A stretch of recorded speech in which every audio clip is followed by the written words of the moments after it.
Hola a todos, mi nombre es Lucas Robles Monti y junto a mi compañera Ivana Godoy estaremos charlando y contándoles un poquito más sobre fenómenos termodinámicos, calor, energía, qué hay dentro de eso, los procesos, las fases y la calorimetría. Y sobre todo un tema muy importante que es el uso de la calorimetría para salvar vidas. En este caso hablaremos en los trasplantes de órganos.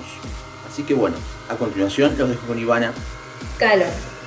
La palabra calor es uno de los términos más utilizados para describir los tipos de transferencia de energía.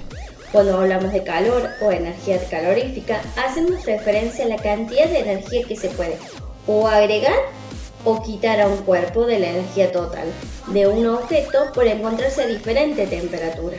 Al calor lo podemos medir en unidades estándar utilizadas en el sistema internacional, que es el Joule, pero también podemos utilizar otro tipo de unidades como el kilocaloría, en la cual lo podemos definir como la cantidad de calor necesaria para elevar 1 kilo de agua en 1 grado centígrado, pero también podemos describir cantidades más pequeñas de calor que se pueden utilizar la caloría, la cual 1 kilocaloría es igual a 1000 calorías, donde la caloría es la cantidad necesaria para elevar la temperatura 1 gramo de agua en 1 grado centígrado. A continuación vamos a hacer una experiencia muy diaria. Vamos a hacer transferencia de calor, pero con dos elementos muy cotidianos en nuestras manos. Seguime.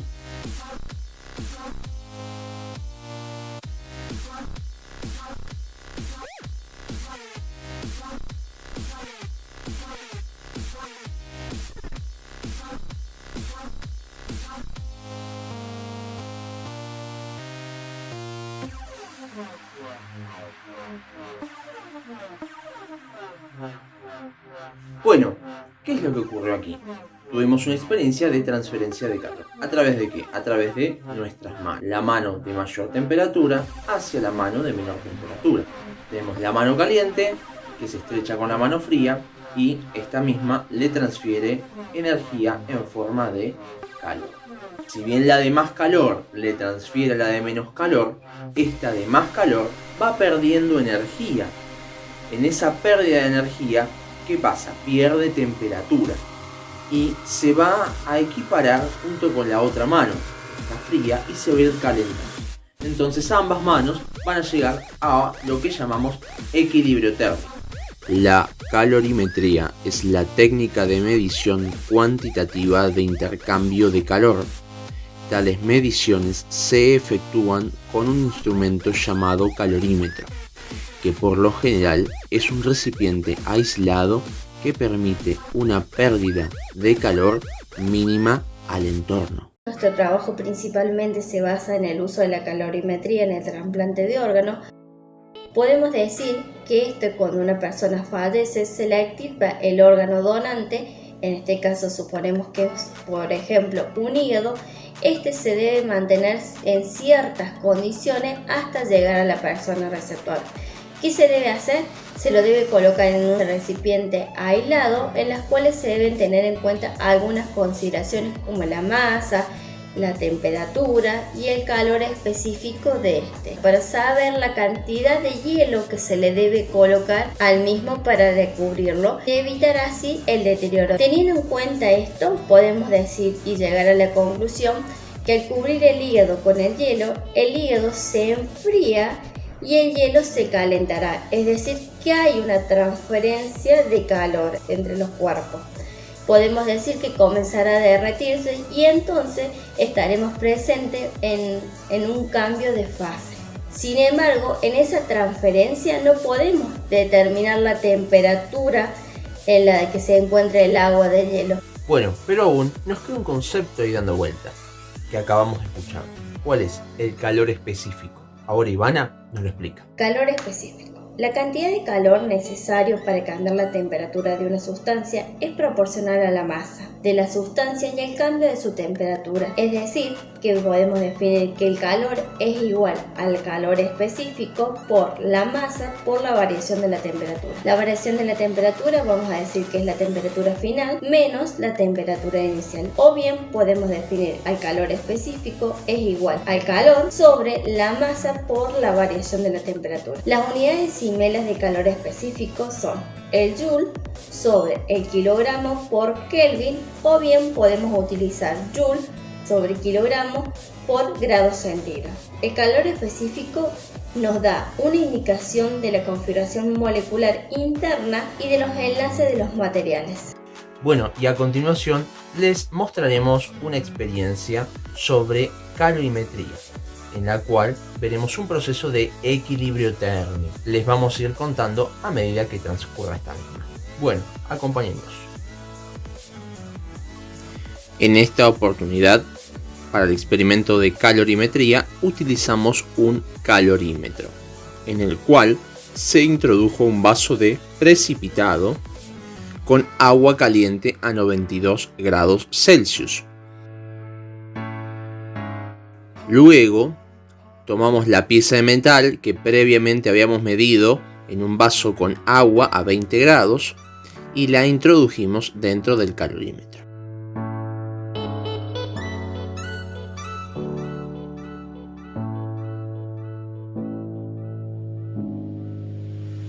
La pieza dentro del agua caliente, por supuesto, comenzó a calentarse y el agua comenzó a enfriarse. Ambos cuerpos, en este caso el cuerpo líquido de agua y el cuerpo sólido de metal, empezaron a interactuar térmicamente. Uno absorbía calor y el otro lo brindaba. Y de esta forma entre ambos llegaron a un equilibrio térmico.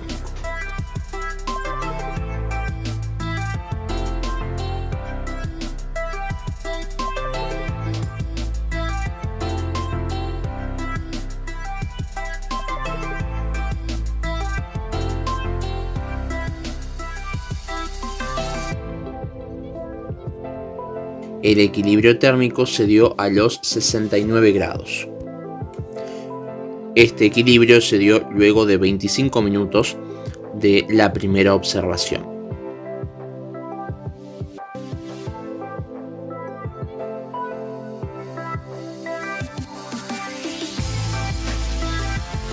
Los estados de la materia son sólido, líquido, gaseoso, plasmático y superconductores.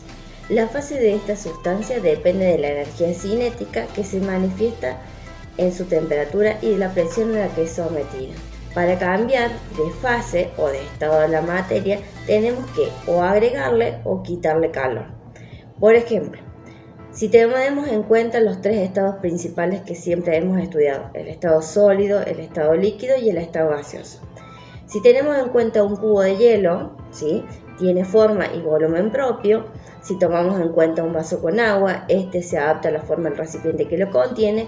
Y si tomamos en cuenta el estado gaseoso, vamos a decir, al aumentar su temperatura, el estado gaseoso no tiene forma ni volumen propio. Bien, si nosotros tenemos que cambiar la fase de un estado a otro, ¿vamos a qué? Vamos a ir agregándole calor si queremos pasar de un estado sólido a un estado líquido y de un estado líquido a un estado gaseoso. Cuando nosotros agregamos un cubo de hielo en un vaso con agua, al aumentar su temperatura, vamos a ver que el hielo se empieza a fusionar, se empieza a derretir, empieza a cambiar lentamente su estado de agregación, hasta convertirse en un líquido. Si ese líquido nosotros le agregamos calor, lo ponemos a hervir en una pava, vamos a ver que este comienza a ebullir. Entonces se genera al aumentar vapor de agua. Si nosotros ese vapor le disminuimos la temperatura, ¿sí?, empezamos a disminuir la temperatura, por ejemplo, colocándole una tapa sobre una pava, o en este caso que nosotros utilizamos un beaker que estaba caliente, entonces vamos a ver que en el reloj, en el recipiente de reloj de vidrio, quedan adheridas gotitas, ¿sí?, esas gotitas del vapor transformándose en un estado líquido. A ese proceso se lo denomina condensación. ¿Por qué?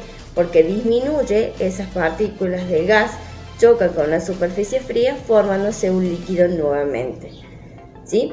Si nosotros ese líquido que volvemos a obtener lo colocamos en una cubetera con agua y le disminuimos su temperatura colocándolo en un freezer, vamos a obtener nuevamente un estado sólido, ¿sí? Y este proceso se denomina solidificación. Ahora bien, si nosotros queremos pasar de un estado sólido a un estado gaseoso sin pasar por el estado líquido, lo que vamos a hacer, vamos a tomar, para realizar una pequeña experiencia, vamos a tomar el agua que esté caliente, ¿sí? La vamos a colocar en un beaker y le vamos a agregar rápidamente unas bolitas de naftalina. Entonces, ¿qué hacemos? Teñimos el agua previamente para que se logre ver ese desprendimiento de esas burbujas de gas que se producen de la naftalina, ¿sí? Entonces allí tenemos presente la sublimación. Si nosotros queremos hacer sublimación inversa, ¿sí? Queremos volver de ese estado gaseoso a un estado sólido, colocamos al calentar ese desprendimiento del gas de las naftalinas, lo calentamos, le agregamos temperatura, ¿sí? Entonces, ¿qué va a pasar si nosotros hacemos esa disminución? En el reloj de vidrio se van a juntar pequeñas partículas, ¿sí? Pequeñas partículas de naftalina. De ahí tenemos presente la sublimación inversa. Entonces, nosotros si queremos pasar de un estado sólido, repito, a un estado gaseoso, se denomina sublimación. Aumentamos su temperatura. En cambio, si queremos pasar de un estado gaseoso a un estado sólido, disminuimos su temperatura. Entonces, de ahí vamos a ver la sublimación inversa. ¿A qué se debe esto? A que nosotros le podemos agregar o quitar calor, lo que se denomina calor latente, que es la cantidad de calor que interviene en un cambio de fase y se define como una magnitud requerida por la unidad de masa para producir un cambio de fase. Calor latente, ¿a qué va a ser igual? Calor latente va a ser igual al calor sobre la masa. ¿Qué unidades vamos a utilizar? Va a ser en joule sobre kilogramos en la unidad de Simela o kilocalorías sobre kilogramos. Y vamos a denominar a ese cambio de fase, si queremos nombrar de un sólido a un líquido, lo vamos a denominar calor latente de fusión. Y así sucesivamente vamos a ir nombrando cada cambio de fase de estado.